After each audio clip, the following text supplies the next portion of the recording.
Des ordures à perte de vue sur plus de 66 hectares.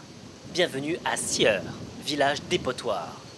Un désert de sable et de débris à moins de 50 km de Pékin.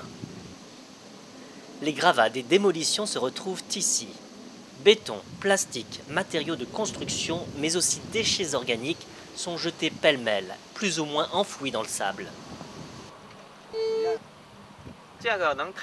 Ça détecte jusqu'à quelle profondeur? 1 mètre. Pour quelques bouts de métal, certains villageois viennent braver la puanteur.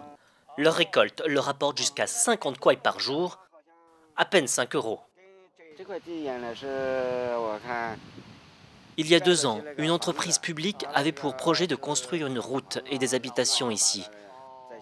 Mais elle a fait faillite. Du coup, ce qui a été construit a été démoli. Et l'endroit est devenu une décharge sauvage. En quelques années, la terre a été ravagée. Les ordures se sont entassées, formant des dunes de plus de 5 mètres de haut. Même si certains viennent y trouver leur gagne-pain, ils regrettent le village d'autrefois. Il y avait des champs ici. On y faisait pousser du riz, du maïs et des céréales. Les cultures ont été balayées au profit de l'exploitation du sable. Il est ici de bonne qualité. Les carrières prolifèrent, laissant des trous béants. Le site fait la fortune des exploitants de sable et des propriétaires de terrain qui donnent leur accord. Tous deux travaillent main dans la main. L'un creuse des trous, l'autre s'occupe de les remplir.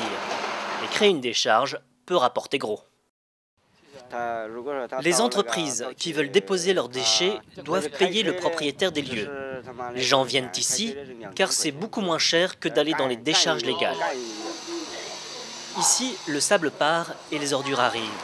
En témoigne le va-et-vient incessant des camions. Pour les 2000 habitants du village, le cauchemar n'est pas prêt de s'arrêter.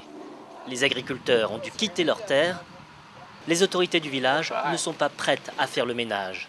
Se débarrasser de ces montagnes d'ordures coûterait trop cher. Mais selon elles, la situation s'est améliorée. Les choses ont changé. Nous veillons à ce que les déchets ne soient plus jetés dans notre village. L'exploitation du sable et les décharges sont interdites. La population commence à comprendre. Elle est de mieux en mieux éduquée. C'est pour nous très important.